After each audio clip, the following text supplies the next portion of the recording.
and welcome back to another video. So this is a continuation of the series Activation of the Divine Masculine. So if you haven't seen the previous videos, I will link them below.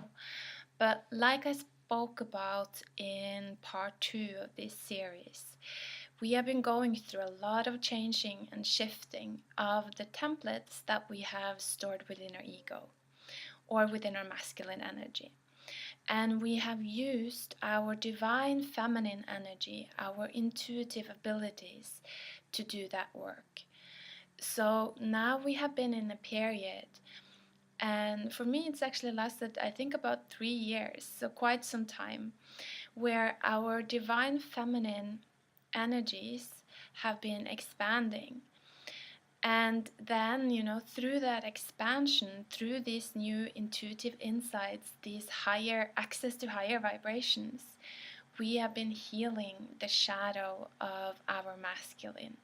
We have been healing the shadow of our egos, which really means that the templates within your ego that have not been in alignment with your soul have been coming to the forefront or coming to your attention so that we could recreate, our own ego to be in direct alignment with our soul.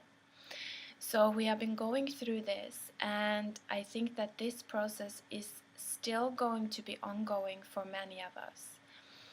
Because, it is quite a lot of work, and it does require also a lot of kind of silent reflection, and it can be quite difficult within today's society to create the space to allow yourself to have the amount of reflection that sometimes is needed to be able to become aware of these mechanisms, because it's in their nature that we are in a sense blind to them, within our normal active mode of everyday life. So I think that the healing of the ego still continues for most of us, but I've been feeling for a while that there has been a shift in the energies, and I think that now we're going to start, or many of us, I think, will start using our divine masculine energies more. Because as we have healed our ego, as we have aligned our ego, at least to a greater extent, with our soul, and also forgiven, the masculine, the wounded masculine, forgiven the wounded ego, we have started opening up to that divine form of the masculine energies, the divine masculine, right? And this is what will help us to heal our dark feminine, which is still there, kind of. It's still lingering in the depths, we still have the potential to really rise in vibration. And the dark feminine, represents really our deep, deep, deep shadow, our deepest trauma, and it's really the emotional imprint of our deep trauma. And a lot of these wounds are, I think, around, worthiness, value, and also the pain of dealing with kind of corrupt authority. So this is kind of the dark masculine. On a small scale, this is, within the family unit or within the tribe. And on a larger scale, this is government, so an abusive government, that doesn't serve the greater good, or, the archetype of the dark king, for instance. So, this, I feel, it's part of what's going up, or what's coming up. And like I've been saying in previous videos, the masculine has been the dominant energies within our societies, and our ego has been the dominant part of our psyches. And so we've had to kind of deconstruct our egos in order to access these other parts of us, for instance, in order to access the deep trauma of the feminine. Because the templates within our ego have kind of been preventing / protecting, us from going into our deepest shadow, which is really the most low vibrational places of our psyche. And I think that this is also why we've had to develop our divine feminine, which is, our ability to hold love and light within our being, so that we are actually able to survive, when we're facing these low vibrational emotions that have been stuck within us. I think I will just I'm going to make probably more videos about the healing of the feminine shadow, because there's a lot of information coming through about that. And I also think that this is something that many of us will really dive into during the Venus retrograde. I mean, it's perfect for that. So in this video, I'll concentrate more on kind of the final shift that many of us need to go through, or at least from my perspective. So this is, of course, based on what I'm going through myself. But there's a shift that many of us, I think, need to go through before we can really start, working with our divine masculine energy. So let's get into it. The templates that we carry within our egos are used to understand reality. So they guide our expectation, and in a way, they guide our perception of reality, what we think is possible. And so the templates that we carry within our egos are based on stories. The individual story that we have kind of created ourselves through our past experiences, and also the collective stories as part of our cultural heritage. And the stories that we have been taught through our societies are these days oftentimes stories about, danger, fear promoting, about lack, and about war. And so within our ego, the templates within our ego have really been skewed in the direction of needing to take on roles, so needing to play out identities where we are trying to be in power. And this is also reflected in our image of masculinity.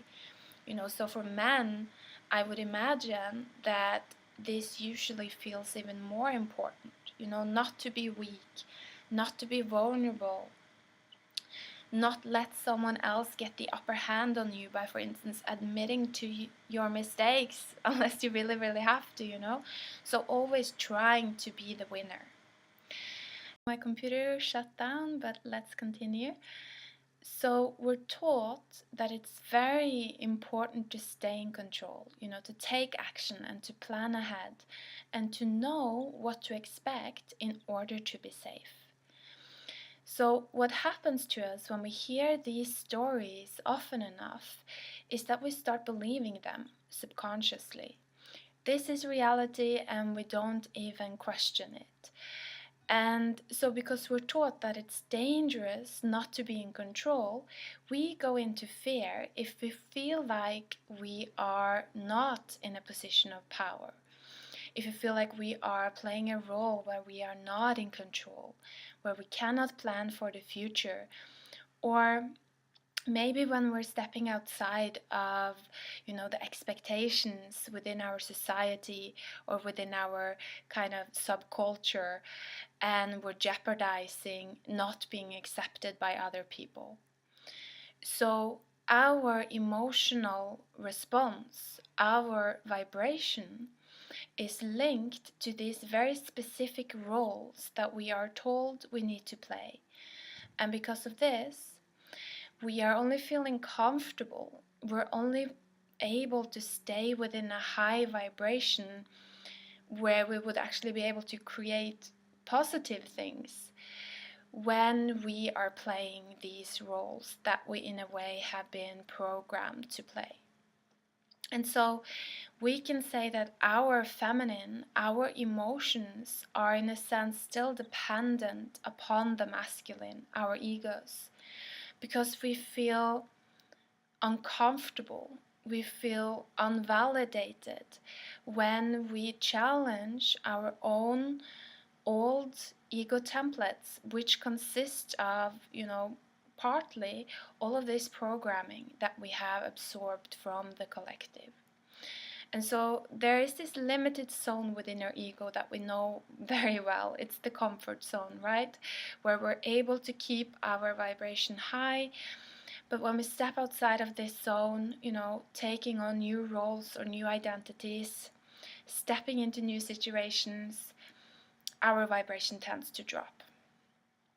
And so in a way, this makes us unconscious and disempowered creators, because we're not owning our creative abilities. We're not owning our own vibration. And this is partly because we unconsciously allow the winners of our society, which, by the way, a lot of the times are people that exhibit traits of kind of extreme lack and fear. We allow them to create through us by believing in their stories. And so we're creating on their stories. And you know what we say today, the winner tells the story, the winner owns the story. And it is history, his story.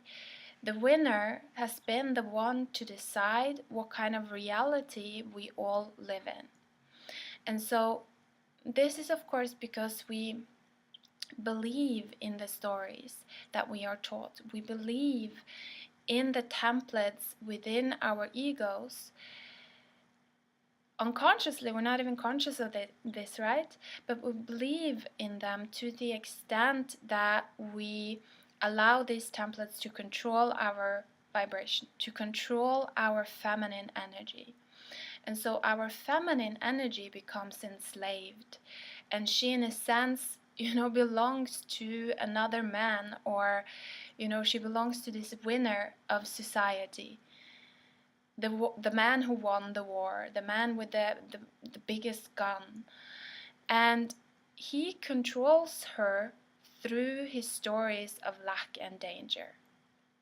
And so this is, in my opinion, also part of what patriarchy is about. It's about the templates within our egos, the stories within our culture, controlling our emotions, our feminine. And so it leads us to only explore a very limited set of archetypes within our society today, because I guess you could say emotional immaturity does not allow us to really create successfully outside of the norm, outside of the stories of the winner. And neither does it really also even, allow us to be comfortable outside of the norm.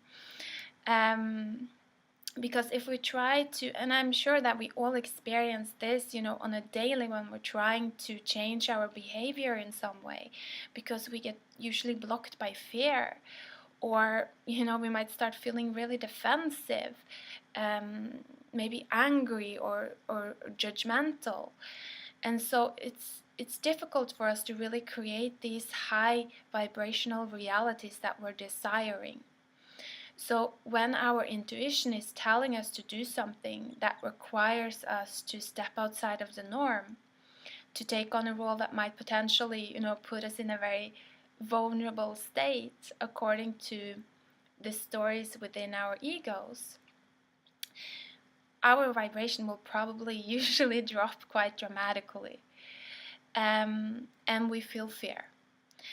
And we might even go, like I said, into anger, try to defend ourselves, start judging other people around us, because we're not consciously recognizing, our own potential in transforming our vibration, because that has not been part of our story. We don't know our own power. We're not conscious of it. And so we can tend to fall also into this victim mentality, where the mistake is somewhere out there, and where we feel like we are just unable to change anything, or to confront it, or to have any power at all. And this is a very low vibration, and it's something that probably I would guess every human being on earth today have experienced this. It's very common, I think. And so it's part of what I believe to be one of the biggest lessons that we are going through, during these times. Learning how to control our own vibration, or control, maybe it's not such a good word, but to master our own vibration. And that's why I think that trying to have compassion for yourself, understanding that it's very difficult, it's very challenging to rearrange yourself in a way that allows you to actually have mastery over your own vibration. So I think compassion for yourself is very important, compassion for other people, because we need, to help ourselves feel more safe and secure. And that is how it's easier for us to start connecting more with our higher guidance. So for me, what I really want to accomplish is that ability to remain emotionally independent. I want my feminine to be independent, to teach myself how to remain within a vibration of security and abundance, no matter what role I end up playing within society.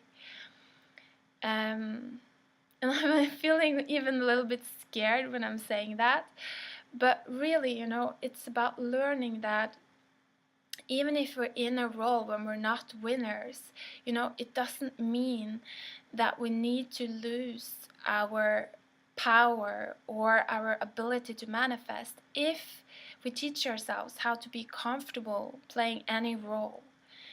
If we're able to feel secure and abundant playing any role, and if we learn to see that there can be value in anything. And so, of course, acquiring this level of vulnerability is not easy. We can think it, but it's more challenging to actually pull it into our bodies and actually become that, be that, live like that.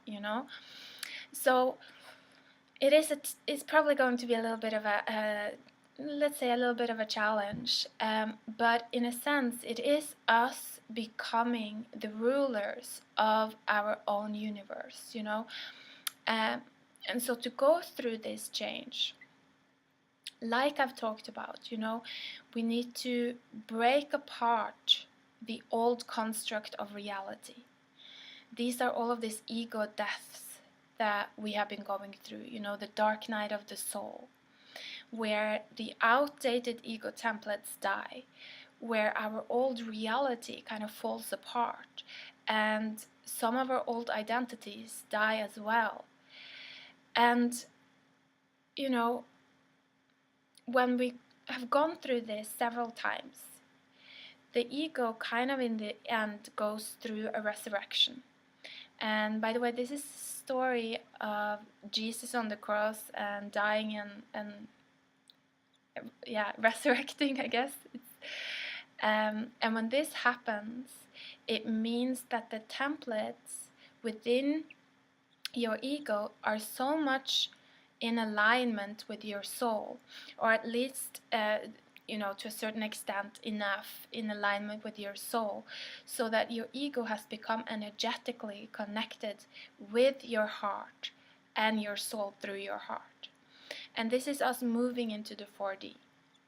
And so right now I think that many will be going through or have already gone through this final ego death, this when you actually experience like you're dying in a sense, you know, you might do that. And this final heart activation that anchors us into the, or final, I mean, it's not going to be final, there's going to be more. I'm being a bit dramatic now, but this heart activation that anchors us into the 4D. And the way I saw it is that, or the way I see it is that our soul resides in the higher levels of the 4D.